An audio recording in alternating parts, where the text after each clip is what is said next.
Welcome to the a16z podcast. We are sitting here in the offices of Pinterest in San Francisco, sitting next to a car where there's two computer monitors attached to it somehow. So we're happy to be here at Pinterest. And I'm here with Tracy Chow, who's a software engineer at Pinterest, not surprisingly. Jamie Brandon, software engineer at Eve, and Chris Granger, another engineer and founder of Eve. Today's topic we want to get into, since we have all these software engineers in the room, is coding, and coding as literacy, and to what extent we think that software and coding needs to be a part of everyone's lives, and if it does, then how it does. So Tracy, let's start with you, because as it turns out, you come from a family of software engineers. And there's not just one, there's four of you. Am I correct? Correct. Both of my parents are software engineers. I'm a software engineer, and my sister is a software engineer. So in your lifetime, it sounds to me like, I mean, you're almost a too perfect example, but how did software play a role in your education, and then how did that sort of take you to where you are now? Software was actually not a very big part of growing up. So the elementary school that I went to did make us do some programming classes from very early on. I think in second or third grade even, we were programming PC logo to make these little turtles draw stars and houses, which was pretty cool, but was not a consistent theme throughout my elementary, middle, or high school education. I took a CS class in high school and a couple of classes in college. But I think what was most important for me throughout all of that was not necessarily that I was coding a ton or building a lot of programs, but that I understood that coding fundamentally is writing instructions for computers to follow. So you have to be very precise in what you're telling the computer. So if you tell the little turtle to turn 144 degrees, it will turn exactly 144 degrees. If you're off by a little bit, your star will not complete. Right. So you have to be very precise, but what's really awesome is that the computer will follow your instructions perfectly if you know what you're doing, and many computers can follow the exact same instructions. So it's a way of thinking about how humans interact with computers, and now that computers are so pervasive, it's very useful to have that understanding of how we build software. Jamie and Chris, I want you guys to chime in too, but how did software play a role in your education? You guys both are software engineers, so clearly it's something you studied at some level, whether it was just on your own or formally. But how did it form your education? And then, as you think about it now, how should it play a role in everyone's education, if in fact you think that's true? Mm-hmm. So I came into it pretty late. We had some programming classes at school, and I went through the first couple and decided that it was not for me. And it wasn't until I was... Why did you decide that?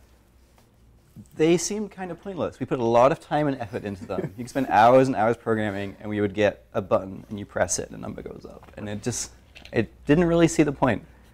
And it wasn't until I was at university studying math that I started using programming to help me with my homework. And by connecting it to something that I actually really understood and having it be very helpful, it suddenly became much more interesting. Mm-hmm.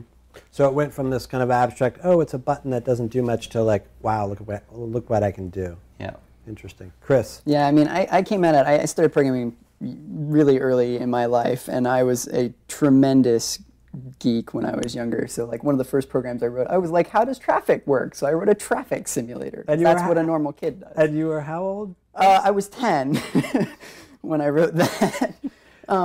But no, it was different. So the nice thing is, back then, if I had written that in C++, I would have never gotten anything done. But back then, we had VB6, right? Visual Basic 6 got where you could drop the button directly on, your little form or whatever, and you could write that program really, really fast, right?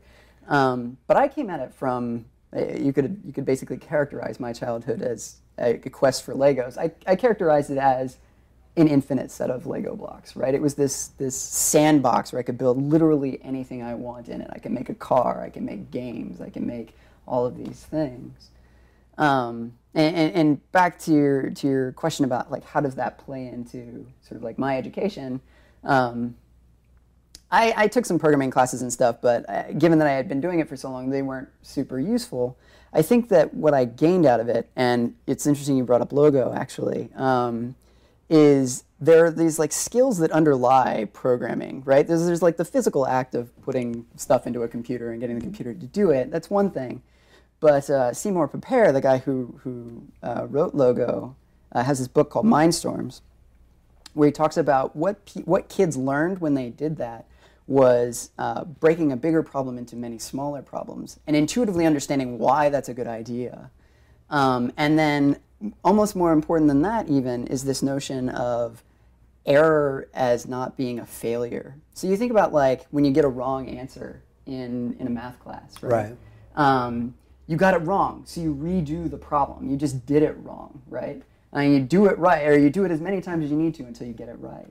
Whereas in software, a bug is a bug. It doesn't mean that you need to redo the whole program, right? It's a way of finding out that your process, your way of thinking about something wasn't quite right. You mentioned, Chris, that you thought of these as Legos. And I think one of the things that you're doing at Eve, and Pinterest is an example of sort of complex programming underneath the hood, but that everyone gets to use. And so this idea that coding is the new literacy is this idea that we all should at some level be coders and play with the Legos and not just use the apps but kind of muck around in there. Do you guys believe that? And what part of that rings true to you? I think it's important that people have a mental model for how the world works, and so much of software is hidden away because you just see the app's interface and you don't understand everything that goes into it. Whereas with something like a building or physical structures, you can see that there are bricks that go into it, or there's these structures that are physically put together. It's harder to see those things that are put together for software. So it's harder to have a mental model for how to interact with software applications, even though they are so pervasive. So I think it's very important that people have some basic understanding of how software is composed so they know how to interact with the world around them. And as a corollary to that, people could also start to think about the ways in which software can be used to solve problems that they see. So there are a lot of people who are not technical and they don't understand how code works. They may actually encounter problems that could be very easily solved by software, but not understanding that software is a potential solution means that they'll never go to anybody to say like, hey, why don't we try solving the problem in this way? So how do you bridge that gap? And I think that's exactly what we're talking about here. And especially as, at the firm we have this sort of, overarching thesis that software eats the world. But as software leaves Tracy, your family, and Chris, your childhood, and Jamie, yours as well, and becomes an increasingly a part of all of our worlds and all of our industries and our jobs, how do we bridge that gap from like, oh, I could fix that in software, but I don't know anything about how to do it? I mean, part of it, I would actually argue this has already started to happen. So when you ask a big group of programmers what the most popular language in the world is, you usually hear either C or Java, which is not even close. The most popular programming language in the world is Excel. It is programming just like everything else is. And Excel is used by 800 million people every single day, right? And it's used in every industry by people who would never in their wildest dreams call themselves programmers.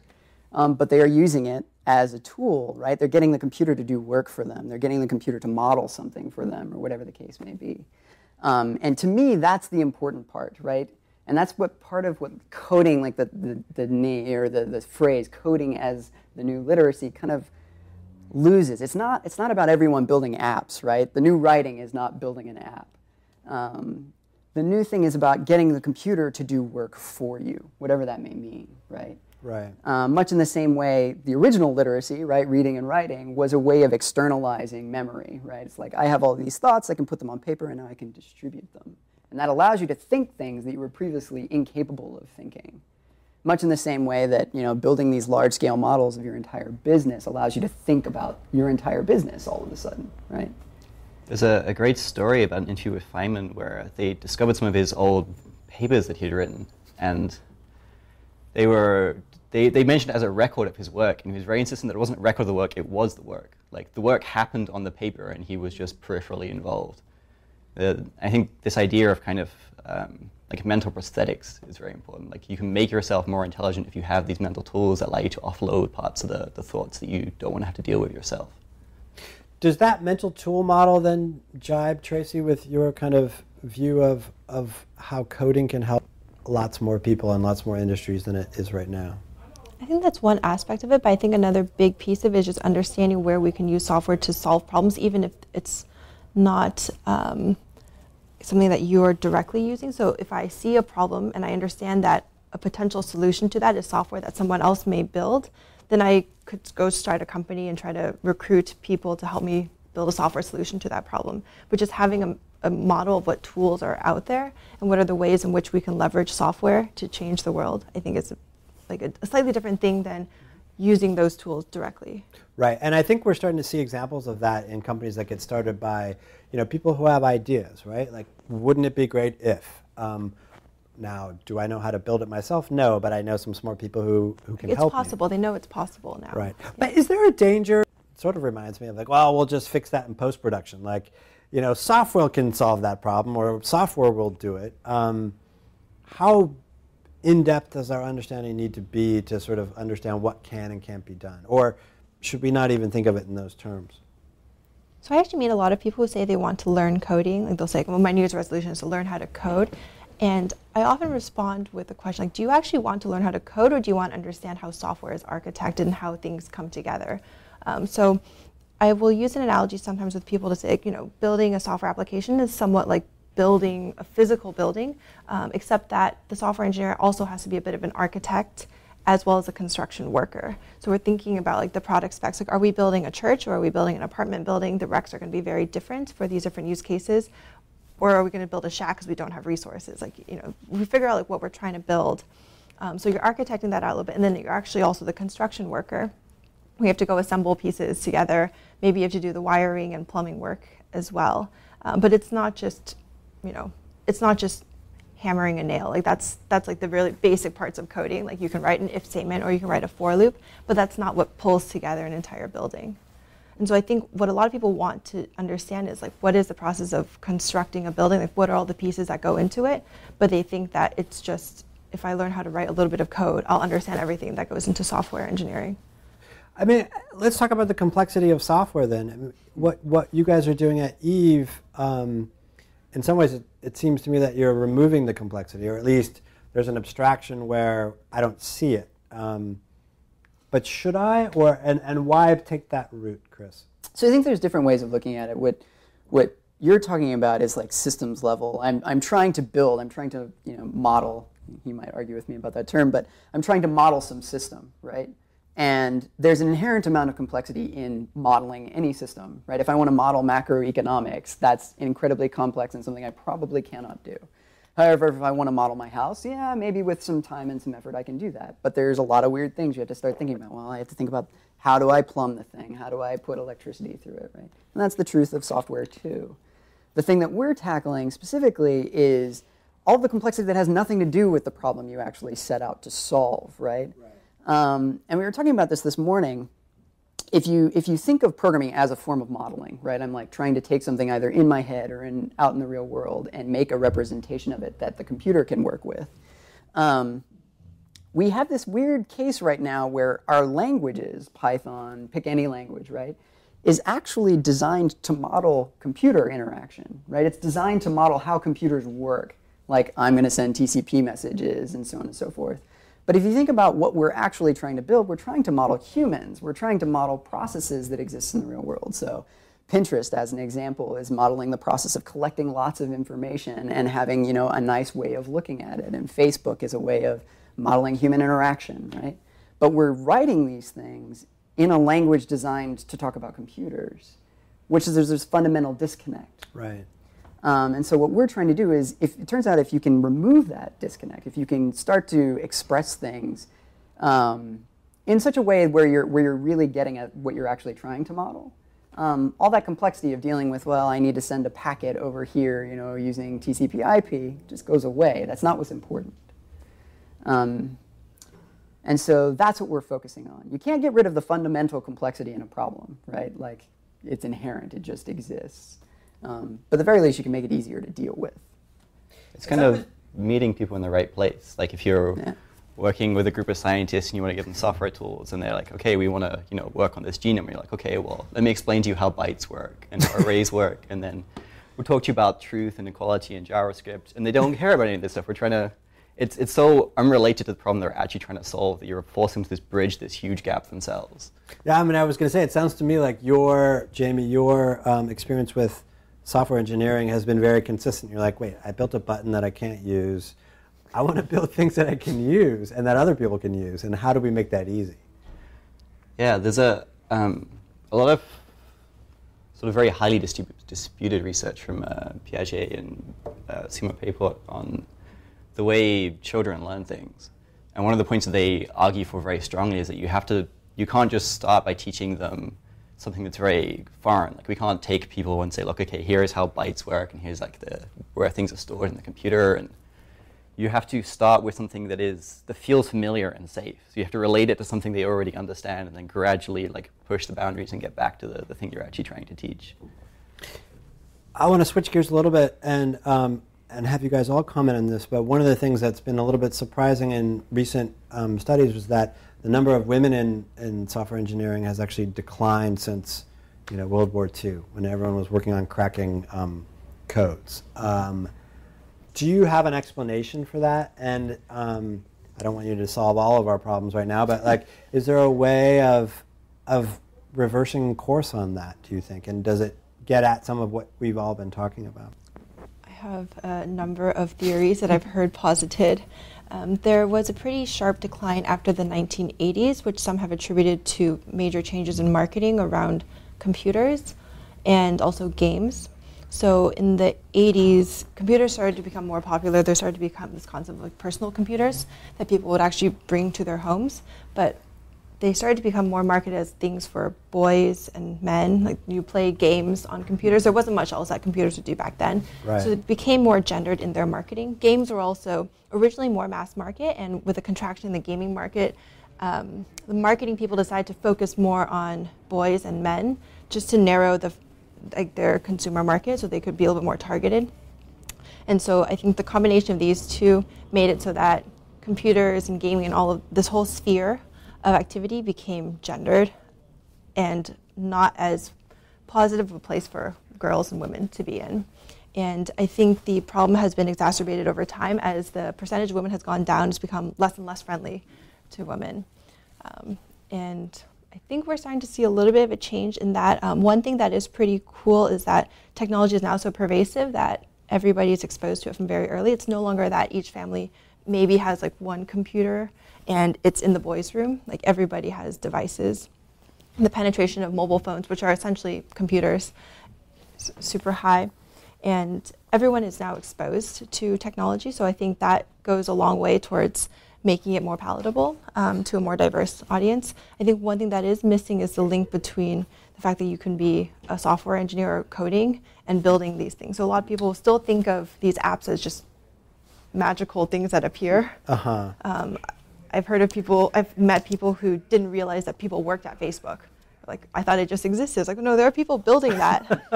But it's not that clear. Like, it's not the same way that you can see that there's physical construction before buildings come up.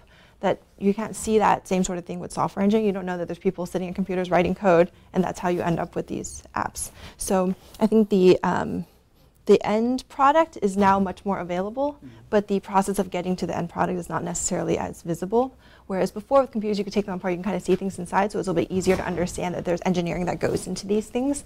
Now everything is all like, one piece, Right. one body, laptops, and like your phone. You're never going to take that apart.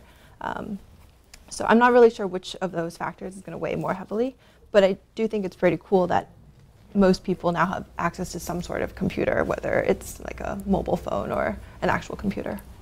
The One Laptop Per Child project had this fantastic idea where there is a view source button on the keyboard.